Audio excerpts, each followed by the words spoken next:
Olá, prezado aluno e aluna, estou chegando para o vídeo 4 da aula 6 de Introdução ao Estudo da Teologia.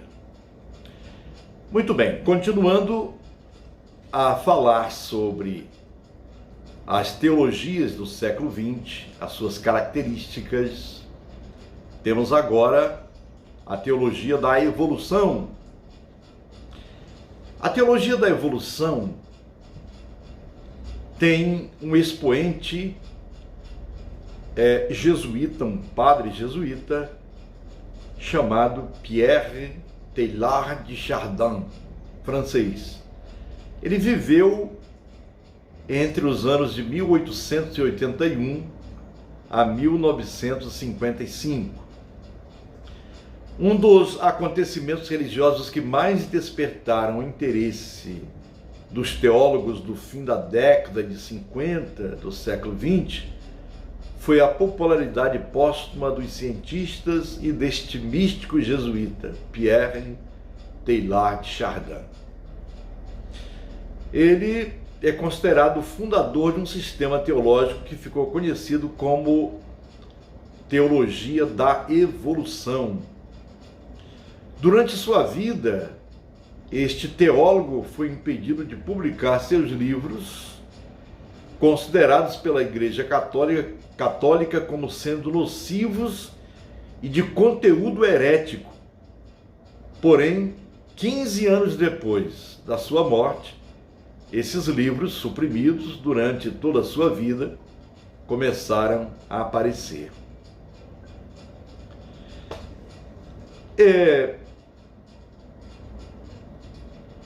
Embora tenha sido um teólogo católico, romano, jesuíta, alguns dos seus comentaristas mais apaixonados são cientistas e teólogos protestantes. Sua influência pode ser percebida até mesmo nos países que compõem o nosso terceiro mundo. Suas ideias lograram arrancar elogios até mesmo de Dom Helder Câmara, arcebispo do Recife, no nosso país, o Brasil.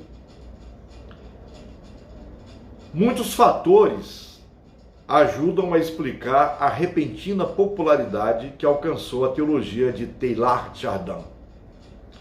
Sua destacada personalidade e seu caráter humanístico podem ser percebidos por qualquer pessoa que tenha conhecido ou lido algo acerca da vida deste destacado sacerdote católico, que apesar das restrições que o Vaticano impôs aos seus livros, permaneceu fiel à sua ordem, a ordem dos jesuítas, durante toda a vida.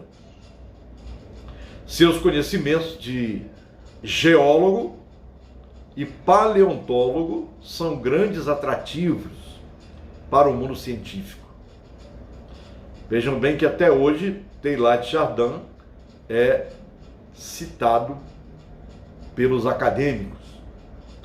É preciso conhecer a proposta teológica de Teilhard de Chardin. O ponto de partida teológico de Teilhard de Chardin é a evolução, a qual ele chama de luz, que ilumina todos os fatos, curva que devem seguir todas as linhas. A Terra, segundo ele, foi formada entre 5 e 10 milhões de anos, e desde então vem se desenvolvendo através da evolução. Este processo evolutivo avança segundo o que Teilhard de Chardin chama de lei da consciência e da complexidade, com que ele alude que na sua evolução existe uma tendência por parte da matéria que se faz tornar-se cada vez mais complexa. O processo, segundo ele, pode ser resumido como consta no seguinte esquema enfim, o esquema proposto por ele é que partículas elementares, chamadas de ponto alfa, que átomos, moléculas, células vivas, quer dizer, organismos pluricelulares. E ele admite que a Terra veio a existir por meio de um lento processo que pode ser descrito na seguinte ordem, segundo ele. A seguinte ordem. Então, por exemplo, barisfera, ele chama de época da Terra derretida. Ele chama de barisfera, o tempo, a época da Terra derretida. A formação da crosta, formação da água e do ar e a formação da atmosfera. Esta é a fase da história evolutiva da Terra. Aparece a vida biológica na Terra ou biosfera. E para escrever a etapa seguinte, em 1920, Chardin criou o termo noosfera, barisfera, atmosfera, e ele criou o termo chamado noosfera, que significa a camada mental da Terra. Essa noosfera nada mais é do que o surgimento do homem. Nous tem a ver com conhecimento, cognição. Ele chama de camada mental da Terra.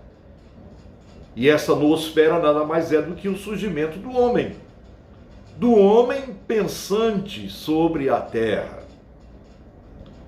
Esta é a etapa mais importante da história, ou na história do mundo, e também é a chamada hominização. A noosfera tem a ver com o homem inteligente, a hominização.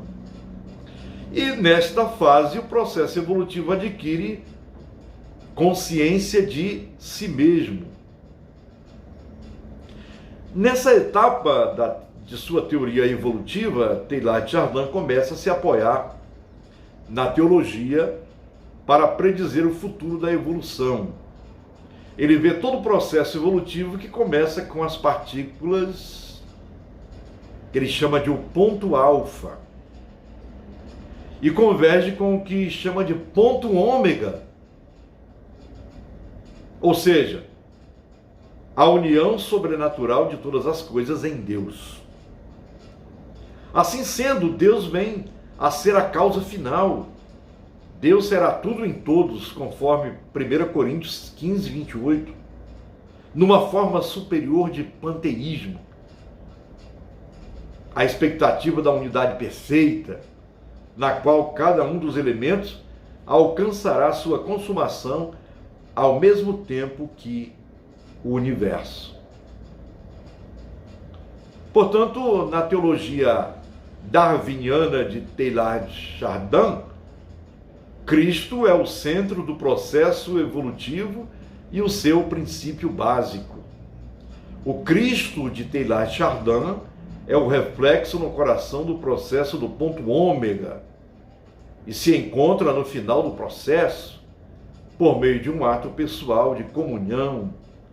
Cristo incorpora em si o psiquismo total da Terra, que ele chama de um processo de amor.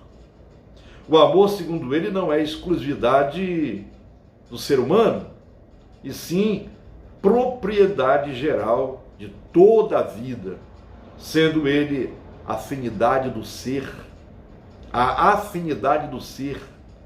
com o ser, movidos pela força do amor. Os fragmentos do mundo se buscam para que o mundo possa chegar a ser. Portanto, esta é a teoria ou teologia da evolução segundo Pierre Teilhard de Chardin. Bem, uma outra parte aqui, uma outra teologia e suas características é a teologia da história. A teologia da história tem como expoente um autor que eu admiro bastante, é Oscar Cullmann, teologia da história. Parte do mundo teológico do século XX gira em torno de uma palavra alemã chamada a palavra Heilsgeschichte, que pode ser traduzida para a língua portuguesa como a história da salvação. A palavra ganhou um significado mais pleno dentro da teologia ocidental contemporânea após os escritos do teólogo suíço, perito no Novo Testamento, Oscar Cullmann. Portanto, para os estudiosos, ele é considerado o pai da teologia do Novo Testamento, Oscar Cullmann. Pois bem, introduzir neste ponto, nosso estudo sobre Oscar Cullmann e a sua Heilsgeschichte é intencional porque parte da obra de Cullmann foi escrita de modo a refutar e interagir algumas ideias dos mais importantes teólogos contemporâneos, cujos pressupostos tomaram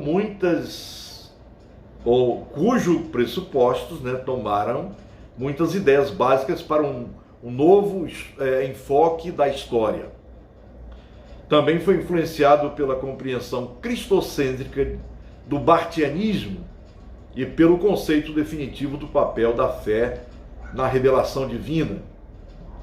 De Rudolf Bultmann, Cullmann tomou os métodos exegéticos da crítica formal para aplicá-lo em sua reconstrução da teologia do Novo Testamento.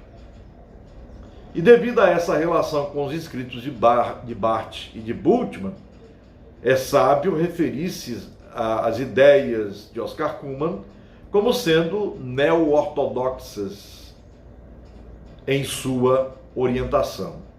O mais interessante na obra de Cullmann, e olha, eu já venho estudando Oscar Cullmann já há alguns anos, o mais interessante na obra de Cullmann, ou nas suas obras, é que ao mesmo tempo em que Cullmann manteve algumas ideias de Barth e de Bultmann, ele não só temeu dissociar-se desses homens.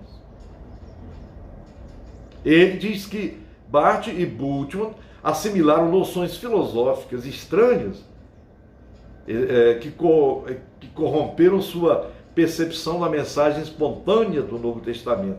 Ao mesmo tempo que ele admirava Barth e Rudolf Bultmann, ele também exercia uma crítica sobre esses teólogos.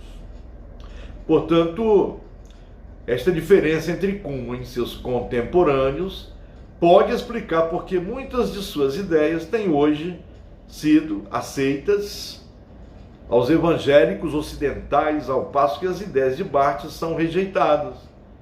Seus escritos são menos dependentes do existencialismo e dos outros pressupostos filosóficos e mais dependentes da Bíblia, da exegese bíblica, do que a obra de Barth e Bultmann. Diferente desses dois homens, ele submeteu suas interpretações ao contexto que lhe oferecia a própria Escritura, opondo-se fortemente a muitas características radicais da crítica formal e da desmitologização.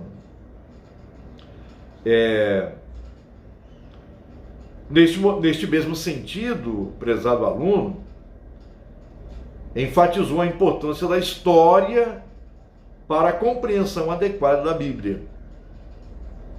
E ainda diz que seu conceito de história está bastante renhido com o Evangelho. Sua ênfase na ideia central da história da salvação, de que Deus atua na história, comunga muito bem com a teologia ortodoxa.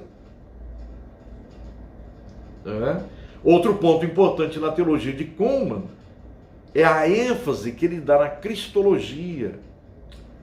Ele escreveu a sua Cristologia do Novo Testamento em duas línguas. Primeira edição na língua alemã e na língua espanhola, no castelhano. Portanto, eu tive acesso e tenho acesso a esta obra, é a Cristologia do Novo Testamento, que está bem traduzida, publicada pela editora Agnus. É uma obra que vale a pena adquirir, tá certo?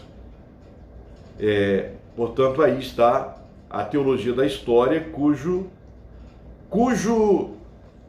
expoente é o teólogo Oscar Cullmann. Outra teologia é chamada teologia da esperança.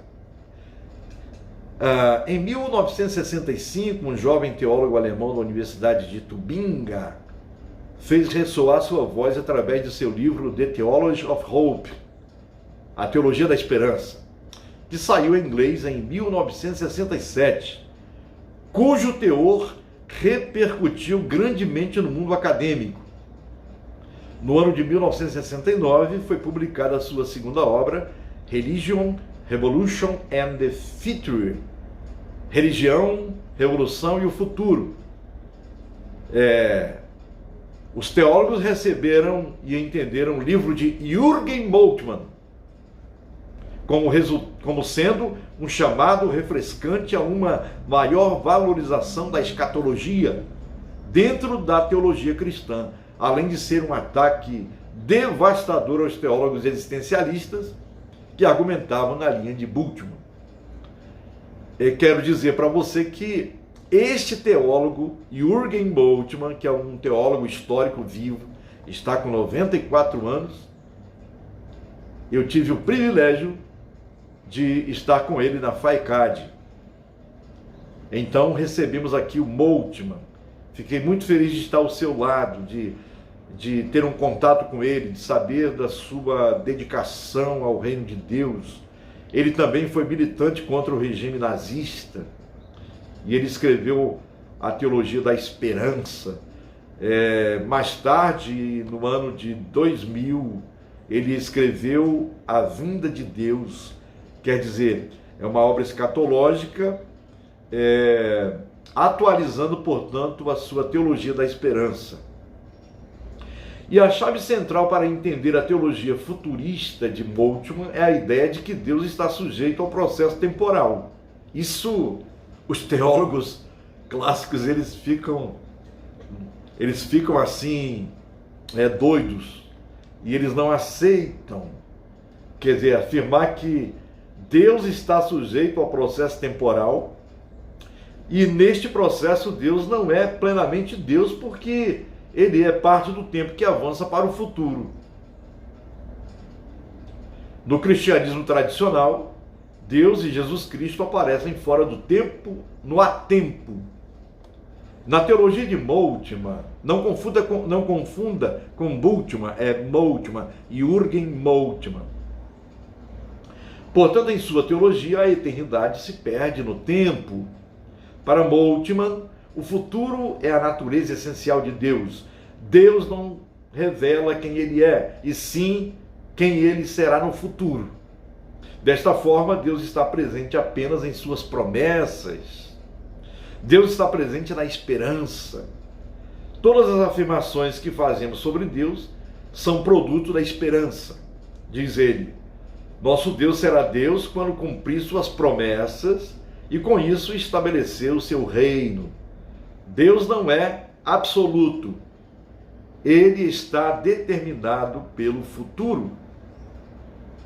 Bem, segundo Moltmann, toda a teologia cristã deve modelar-se através da escatologia. Acontece que a escatologia para ele não significa a previsão tradicional da segunda vinda de Jesus. Moltmann interpreta como aberta ao futuro aberta à liberdade do futuro, Deus entrou no tempo e, consequentemente, o futuro se tornou algo desconhecido para o homem como para Deus.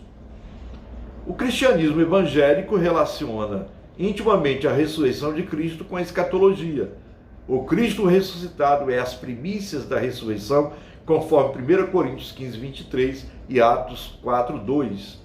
A morte e ressurreição de Cristo são a garantia que Deus dá de que haverá ressurreição futura e, por isso, o começo da ressurreição final. A ressurreição final de Cristo é um fato histórico que atribui pleno significado ao nosso futuro. Porém, para Moltmann, a questão da historicidade da ressurreição corporal de Jesus não é válida. Para ele, Jesus ressuscitou dentre os mortos há mais de 2000 anos com seu corpo físico. Para Moltmann, essa é uma questão sem importância. Não devemos olhar desde o Calvário, quer dizer, não devemos olhar desde o Calvário para a Nova Jerusalém, sim olhar do nosso futuro ilimitado para o Calvário. Afirma-se tradicionalmente que a ressurreição de Cristo é a base da história da ressurreição final. Moltmann, porém, diria que a ressurreição final é a base da ressurreição de Jesus. Ainda quanto ao futuro, Moltmann diz que o homem não deve olhá-lo passivamente. Ele deve participar ativamente na sociedade. A tarefa da igreja não é apenas se informar sobre o passado para mudar o futuro, é também pregar o evangelho, de tal forma que o futuro se apodere do indivíduo e lhe impulsione a agir de modo concreto para mudar o seu próprio futuro. O presente em si mesmo não é importante. O importante é que o futuro se apodere da pessoa crente. Por isso ele fala da sua teologia da esperança.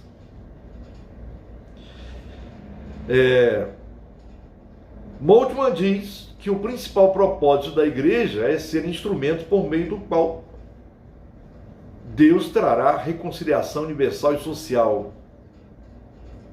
mesmo que ela não seja necessariamente o único meio. E neste avançar para o futuro, o problema da violência versus a não violência recebe o nome de problema ilusório. Bem, continuaremos no próximo vídeo. Vou gravar mais um vídeo, ao invés de ser 4, como prometi, vão ser 5 vídeos. Então até o próximo vídeo. E aí encerraremos esta parte. Porque vale a pena refletir nessa breve história da teologia e particularmente a teologia contemporânea. Até o 5º vídeo da aula 4.